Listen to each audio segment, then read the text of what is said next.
Warning: this podcast may be disturbing to some listeners. Due to the graphic nature, listener discretion is advised. Keep the demon inside me.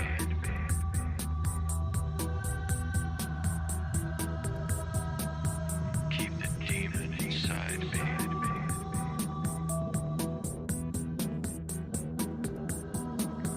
Keep the demon inside me. Welcome from wherever you are. This is The Demon Inside with your host, John Venom. If you want to review a different episode of The Demon Inside, you can find them on Spotify or Anchor. And don't forget to subscribe to this podcast. A new episode will come out every Monday. And now, to our show. Keep the demon inside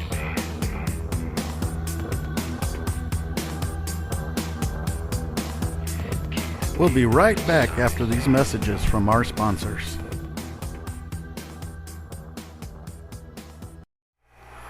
Welcome back to The Demon Inside. Then he starts to bite me and like sort of choke me a bit. And I started to panic, and I had my knife on me that I was cutting the plastic with, so I just started stabbing him.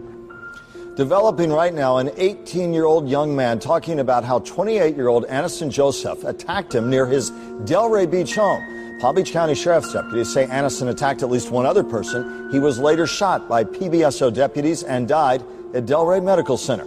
We're learning more about who Anneson Joseph was. Our search into his background shows no criminal history for the 28-year-old West Palm Beach man, and state records show connections to two businesses: nightlife, university parties, and West Coast taxi. Only on 5, exclusive video of sheriff's deputies tasing Anneson Joseph and shooting at him 3 times. Tonight we are hearing from the man who recorded it all. News Channel 5's Brian Enton begins our team coverage with that witness's story and a view you'll see only on 5. Brian? The man was on his way home into this development, Kelly, and used his cell phone to record the video. He says he saw the attacker right in that area over there, acting, in his words, like an animal, and he says the deputies looked terrified. This is cell phone video Robert Friskney took last night. You can see the suspect running naked toward the officers and Robert. The cops were trying to subdue him. They were trying to get him to calm down, and they were wedging him back almost into a corner, and he just began to growl, began to become very aggressive, and he eventually lunged towards one of the officers. Just moments later, you hear the gunshots. Robert says before this, the man even tried to grab one of the deputies' legs. After he lunged, I heard 2 gunshots, and I heard the taser go off, but the taser missed the guy. You can hear the man after getting shot making noises on the ground and moving around.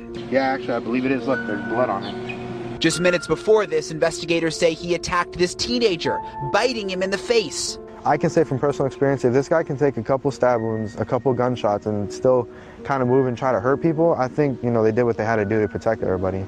Everyone I talked to who encountered the suspect says he was acting like an animal, even growling. Robert was just 30 feet away, and he says the deputies looked frightened. There were no high fives by the cops. They didn't want to see this happen. They didn't want it to end the way that it did. It was very clear from the video, from watching their expressions, they were terrified. Talked to said the suspect appeared to be on some kind of drugs. That teenager in the story is shaken up but is going to be okay. And I just learned from my colleague, the 66-year-old retired police officer who was also attacked, is now home from the hospital. He is very beaten up and bruised, but he also is expected to be okay. Hello, my Demon Insiders, and welcome back to our show. Today we're going to be talking about Anneson Joseph. Anneson Joseph was 28 years old, college student, had some jobs, some businesses that he owned, of course, entertainment, and he was doing quite well for himself, in a sense. I mean, he was doing what he wanted. Of course, he felt like he was a burden to his family because he was staying with his sister at the time. So what we do know about Anneson Joseph is that he went and dropped off his sister at work at Delray Medical Center. But he left her car sitting in the parking lot. So he drops her off, drives away, she goes inside, but he leaves the car in the parking lot. No one knows what happened immediately after that, though.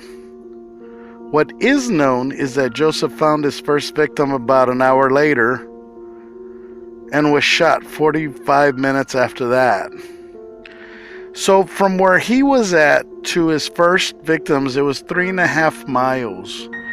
And we're talking in a matter of 45 minutes.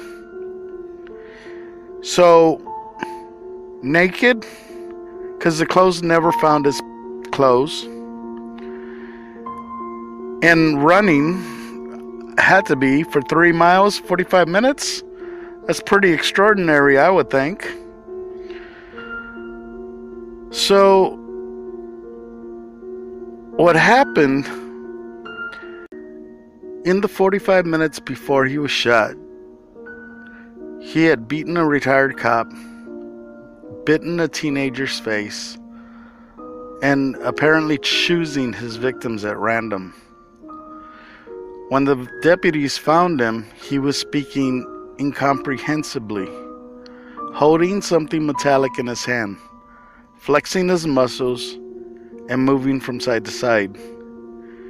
One of the deputies later said, like a demon. This is one of the officers, one of the deputies said he looked like a demon. The deputies armed with tasers and with guns. There was 3 of them. And you heard what happened on the video that the man was videotaping, and it is on YouTube. But they shot him 3 times when he started to attack them. The deputies were so scared and felt their lives were in danger that they ended up shooting him. One of the officers said, "I'm like, this guy's coming to kill me." Bang, bang, and that he was down.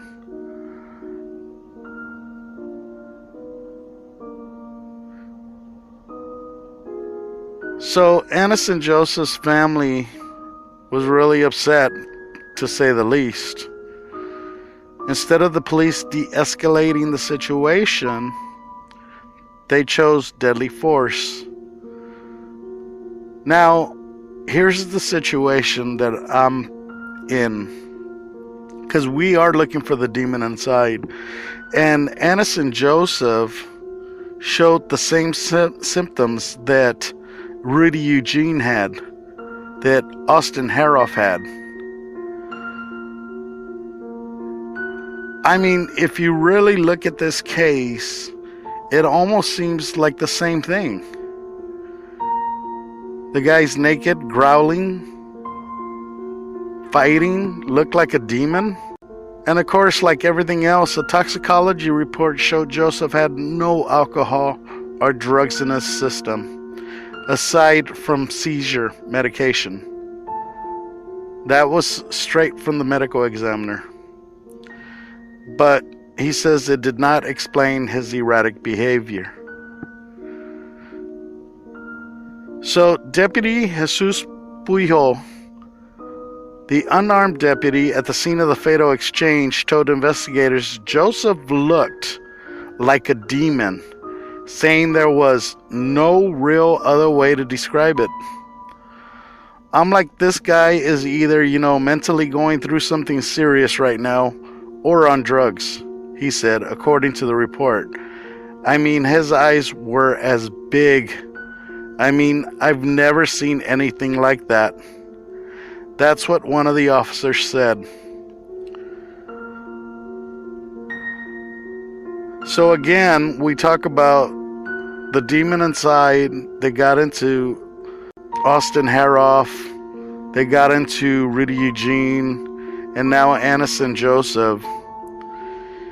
And the thing is that these demons don't care who you are, don't care what you're doing,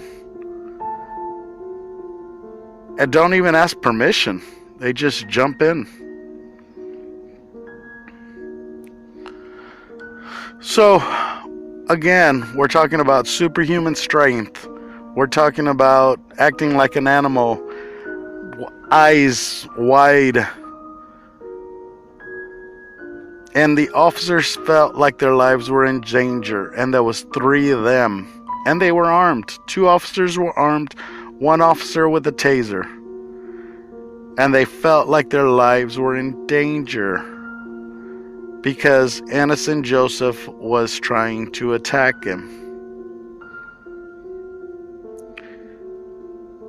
So with this, his sister, who didn't know anything, by the way, of what was going on, she found out early in the morning after her shift at the hospital because one of the security guards came and told her that she needed to move her car. It was blocking people, and it had hazard lights on, and there was nothing wrong with the car. So whatever happened to him happened right there before he even got back on the street. She says that they were talking, everything was great, and then he changed. They still hadn't found his clothes. They don't know where he was at, where his clothes were at. So who knows how far he was running.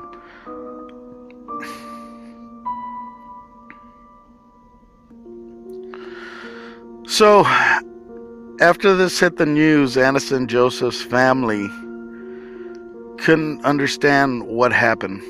Couldn't understand why the police didn't try to save him. Didn't understand why the police shot him and killed him. This is a happy college guy that was loved by everybody.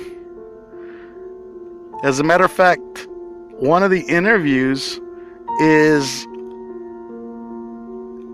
his friends that all came together to talk about him in the most positive way possible. I'm going to play you that right now.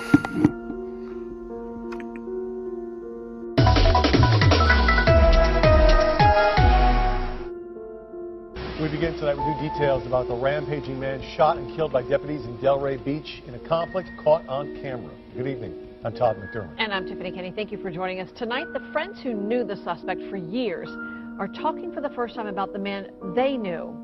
Ari Heights live at the Palm Beach County Sheriff's Office with his exclusive story tonight. Ari? Yeah, still a lot unknown about this case. Investigators here with the Sheriff's Office have not yet released the names of the deputies involved. Still not clear what caused this violence to begin with. But the friends of Anneson Joseph tell me what really is not known about this case is who Anneson Joseph really is. This is how most of South Florida was introduced to Anneson Joseph Monday night. He's known as the naked guy who attacked 2 people in Delray Beach before sheriff's deputies shot and killed him. Anneson Joseph has been called a monster and an animal. Sally Guando contacted us to tell us that is not Anneson Joseph. He's an amazing person. There's not one person that I can think of that had any problem with him. Guando talked about Joseph's energy and positive outlook. She asked if I wanted to talk to some of his other friends, and I agreed. Within an hour, this happened. Dozens of people crammed into a tiny room to share their love for Anneson Joseph. It would have been more, 10 times more, if, a day later, That just shows how great of a person he really was. We call him Enno for short. He was life of the party. He was the guy that made everybody laugh. Everybody knew Anneson by his laugh. Everybody knew Anneson's laugh. And that's why this group is so shocked by what happened, so confused about how Enno died. They say he had a love of life, a future as a videographer. They just can't connect their Enno with the man at the center of the violence Monday night. As hungry as he was, a go-getter, a young kid with dreams and goals and actually wanted to achieve them, He was honestly the greatest guy I ever met in my life. We have to do what we have to do to make sure everybody knows who the real him was, and we will do that. And it wasn't just the people in that room tonight. I got phone calls from all over the country tonight. People from Washington State, people from Ohio, all of them saying how great Enno actually was. What nobody can explain, though, is why what happened Monday night actually happened. We're live tonight at the Palm Beach County Sheriff's Office. Ari Height, WPBF 25 News.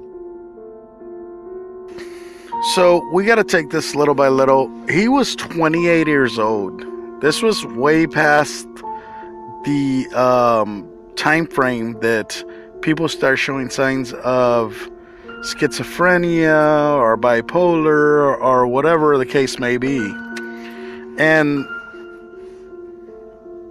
he displayed the same symptoms again. And it's just amazing that all of these three and more have been in Florida. We'll be right back after a few words from our sponsors. Welcome back to The Demon Inside. So, for me, that means that the demon Wasiki is the demon that's been controlling these guys. The demon Wasiki is a half aquatic, half demon, and with Florida being where it's at and all the weird crimes that go on in Florida, I believe that Florida might be a hub for demons or an open portal to hell, maybe. And I think when these demons come out, they start spreading. And they start going to other places and doing horrible things. So, again, like I said, when I do these shows, I do the logical, medical, and spiritual. And logical is, how do you figure a man getting naked, trying to bite off the face of anybody, attacking officers that are armed, and in this time of age, you know, I would think that people would be more in fear of losing their life to a police officer. It's scary to think that, was this guy trying to kill himself? Suicide by cop? He had keys in his hands. Come on. You can't tell me that the police officers thought it was a gun or a knife or something like that. You can't tell me that. Because you can see. And I don't care if people say that it might have been dark. The police have the lights that are brighter than daylight. You can see everything. What these police officers saw was, plain and simple, a demon, like they said. Wild-eyed, growling like an animal, attacking them with guns at the ready. This poor guy, Anneson Joseph, was possessed by the demon Wasiki. And just to give you a little bit further, every 2 years this happened. In 2012, it was Rudy Eugene. In 2014, it was Austin Haroff. In 2016, it was Anneson Joseph. So why every 2 years? Is this thing like let loose every 2 years to do something like this? Or is the gates open every 2 years to let out something else?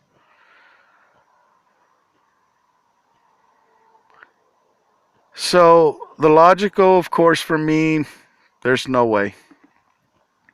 Nobody in their right mind would do what Anneson Joseph did. So he wasn't in his right mind. How about medical? Did he have a nervous breakdown? Did he all of a sudden have schizophrenia? This isn't schizophrenia. Schizophrenia is when you see delusions, when you think people are following you, when you're in fear of your life. This guy wasn't in fear of his life. He was being the aggressor. He was growling, he was barking, he was going after people. He was biting at people's faces. So I did this one, Anneson Joseph, because I had seen it along with the other two. And it just kind of felt like I needed to do this one. I felt so bad for his family, who's really trying to understand what happened. And you can't tell the family, hey, he was possessed, because people wouldn't understand that. You can't go up to somebody and say, oh, your son was possessed, because the thing is that the first thought that come to their head was he would go to church. He was a religious person, just like everybody else has been. They can't comprehend that something would jump inside his body and take over. And even if it was just for a few hours, even if it's for 5 minutes, look at what happens to some of these people that freak out and within 5 minutes they kill somebody. Changes their whole life forever. Don't you think that's what a demon wants? A demon wants to change somebody's life forever. And not just their life, but everybody else's life along the way. This kid that was attacked, he's always going to be afraid. This police officer, retired, is never going to forget. And especially the 3 police officers that saw this poor guy die. Even the guy that recorded this, he was freaking out. And now everybody that I'm telling on this story, you should be worried. You should be scared. Because, like I said, it's no longer about accepting something in. It's about something taking over just because it wants to. And it's making us do things that we would never do in real life. We would never do. So, logically, no. Medically, no way. He wasn't on drugs. He had taken some pills for anti-seizure medicine, but it wouldn't have made him do this. The only thing it could be is the demon. So thanks for listening.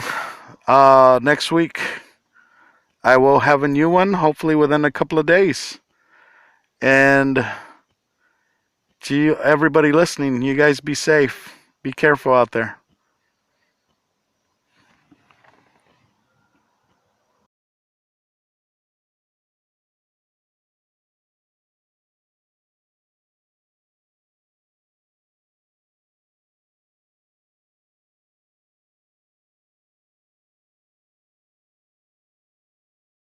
Don't forget to subscribe to The Demon Inside on Spotify, Anchor, or any other podcast directory, or through our website, anchor.fm/The Demon Inside.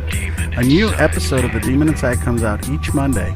Let us know what you think and join the conversation on our Demon Inside Facebook page and on Instagram. We thank you for listening and hope you'll join me next Monday for a new Demon Inside. If you enjoyed this episode, tell your friends. I'm John Venom. We'll see you next time, if I don't get possessed.